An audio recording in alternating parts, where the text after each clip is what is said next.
Olá pessoal, atenção meus alunos da Escola Adriano do Vale Nuvens. Hoje eu trago para vocês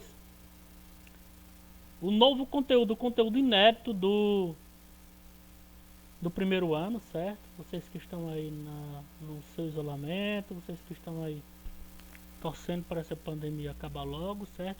No livro de vocês esse conteúdo estará na página 39, certo? Vida e Energia, capítulo 2. E ele vai trazer conteúdo sobre ecologia. Inicialmente nós estaremos estudando sobre os níveis de organização dos seres vivos, biosfera, ecossistemas, comunidades, certo? Então eu vou apresentar para vocês essa introdução e na próxima aula eu falarei sobre pirâmide alimentar, biomas, mas antes nós teremos que ter esses conceitos iniciais. Então, ecologia é a parte da biologia que vai se encarregar do estudo do relacionamento dos seres vivos e o ambiente. Então, a interação entre os seres vivos e o ambiente, volta aqui novamente, está dando problema. Toda a interação entre os seres vivos e o ambiente é chamado de, quem faz esse estudo é a ciência, a área da biologia chamada de ecologia.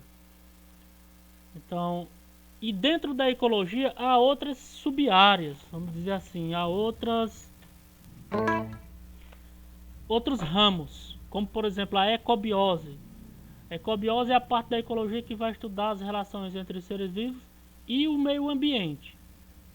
E a elelobiose é a parte da ecologia que estuda as relações que ocorrem só entre seres vivos. A cenobiose é a parte da ecologia que estuda as relações entre os indivíduos só da mesma espécie. Então, só formiga com formiga, elefante com elefante, isso se chama cenobiose. Então, é a parte da ecologia que estuda somente as relações entre os próprios indivíduos da mesma espécie. E a aloiobiose é a parte da ecologia que estuda as relações entre os seres vivos de espécies diferentes, certo? Acho que deu para perceber que o significado de ecobiose é o mesmo que ecologia. Agora eu quero apresentar para vocês os níveis de organização dos seres vivos, da vida, em nível crescente, certo? Da menor unidade viva para a maior unidade viva. Então, a menor unidade viva dos seres vivos é a célula. Nós somos seres vivos, então a nossa menor unidade é a célula. Um conjunto de células forma os tecidos se reúnem para formar os órgãos formam todos os sistemas do corpo daquele indivíduo, daquele ser vivo, e os sistemas um conjunto de sistemas específicos, todos os sistemas daquele corpo vão formar o organismo. Quando você tem vários organismos da mesma espécie, você tem o que? Uma população. População é o conjunto de indivíduos da mesma espécie. Agora, quando você tem várias populações de espécies diferentes, você tem uma comunidade. E os ecossistemas é o conjunto de várias comunidades em uma dada região, em um dado espaço. Agora, toda a parte viva do nosso planeta Terra, onde são reunidos todos os ecossistemas, são chamados de biosfera.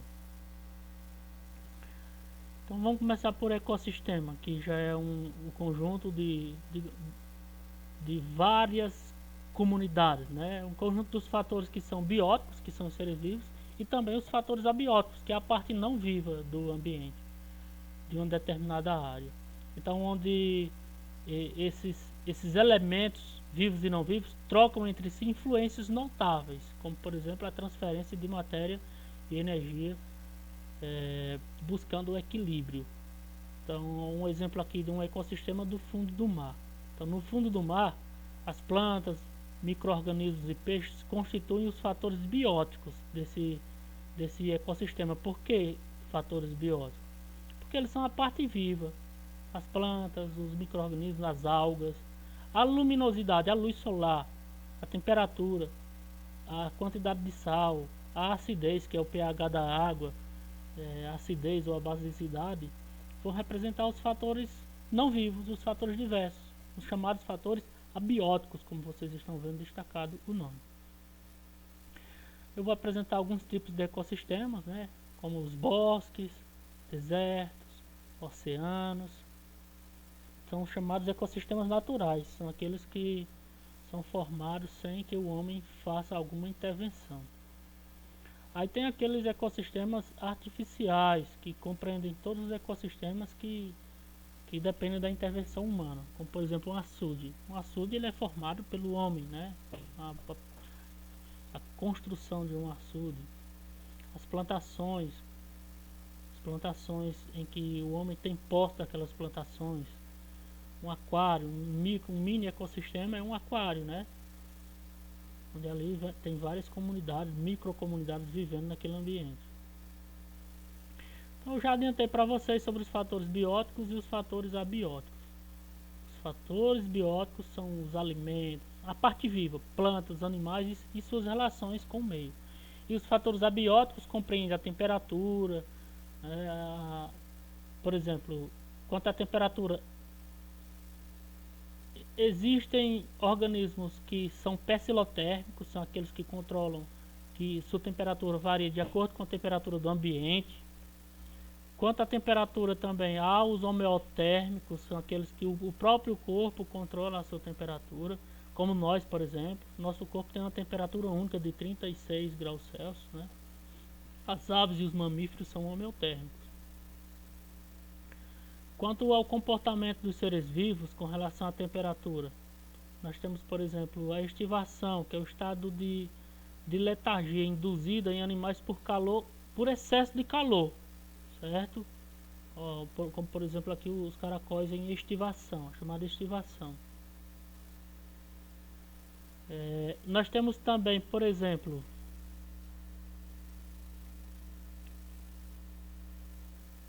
migração. O que seria migração nesse conceito? É quando uma população de seres vivos se move de um biótopo, ou seja, de um local para outro, em busca de melhores condições de vida. As aves migrando, né? As chamadas as ribanções que a gente vê de vez em quando passando. Isso são aves migrando de um local para outro. Hibernação é quando o indivíduo ele perde temporariamente a sensibilidade. Ele vai ficar ali de forma estática. Ele vai diminuir o seu consumo de energia para que ele conserve as suas funções vitais e economizar energia por um bom período de tempo, né? Dá aparência de morte. O urso hibernando, por exemplo. Dentro daquela escala de conceitos, o que é espécie? É o conjunto de todos os indivíduos que são capazes de se reproduzir, de gerar descendentes férteis. São indivíduos semelhantes. Então eu tenho aqui, por exemplo, essa imagem, acho que é um lobo, né? Não, o cachorro e o lobo. São espécies parecidas, mas não são da mesma espécie. São indivíduos parecidos, porém não são da mesma espécie. São organismos distintos, né? Por quê? Porque não podem cruzar-se e gerar descendentes férteis. E a população é a reunião de várias espécies diferentes, conjunto de indivíduos de uma mesma espécie. Aliás, perdão, a população é a reunião de indivíduos da mesma espécie, viu? Quando você tem um conjunto de indivíduos da mesma espécie, você tem a chamada população. Aqui, por exemplo, eu só estou vendo elefantes, falando de animais. Então aqui eu tenho uma população de elefantes. Agora, quando você tem indivíduos de espécies diferentes, quando você tem populações diferentes, você tem aí uma comunidade, certo? Aqui, ó, por exemplo, onça, tigre, veados, várias espécies, as próprias plantações. Então nós temos aí uma comunidade, né? Um conceito mais amplo para abranger. Então envolve insetos, mamíferos e todos os animais que convivem numa determinada área. Então o que é o biótopo? É o território onde vive uma comunidade, chamado também de biocenose, né? O que é biosfera? É a reunião, é a soma de todos os ecossistemas da Terra. Então, dentro da biosfera nós temos a seguinte classificação: o epinociclo, que são os ecossistemas de terra firme, florestas, montanhas e desertos, praias. Nós temos o talassociclo, que são os ecossistemas de água salgada do globo terrestre, e o limnociclo, que são ecossistemas de águas doces do planeta Terra. Então, talassociclo é ecossistema de água salgada e limnociclo é ecossistema de água doce. Aí nós temos os ecossistemas aquáticos, né, que são, por exemplo, formados pelos seres planctônicos. E o que são seres planctônicos? São aqueles seres que vivem em suspensão, né, não possuem órgão de locomoção. Eles são seres muito simples, né? Eles podem formar, esses seres planctônicos podem formar tanto o fitoplâncton como o zooplâncton. Eles formam ali algumas camadas do ambiente aquático, né? Tanto marinhos como ambientes de água doce. Então são formados por 3 grupos, né? Então o fitoplâncton, dentro desse seres planctônicos, ele vai formar os organismos fotossintetizantes, né? Ou seja, aqueles que são autótrofos, que têm clorofila, como as algas e certos protistas. Os zooplâncton são constituídos de organismos que não são fotossintetizantes, que não produzem sua própria energia, são heterótrofos, como protozoários, microcrustáceos flutuantes, larvas diversas e minúsculos anelídeos. E aí nós temos os seres nectônicos, são organismos que possuem órgãos eficientes de locomoção na água. São os peixes, por exemplo, baleia, crustáceo. Então esses seres aquáticos que têm órgãos de locomoção são chamados de seres nectônicos, né? Agora, os seres bentônicos são organismos que vivem exclusivamente só lá no fundo das águas, presos às rochas, ou então se arrastando sobre o lodo e a areia. Eles podem ser fixos ou móveis. O exemplo são os corais, os equinodermos, as esponjas, as anêmonas do mar e etc. Para a próxima aula eu vou falar não necessariamente de biomas, mas vou falar de pirâmide ecológica, de cadeias e teias alimentares. Estamos com 12 minutos de aula. Até a próxima. Um forte abraço em todos vocês.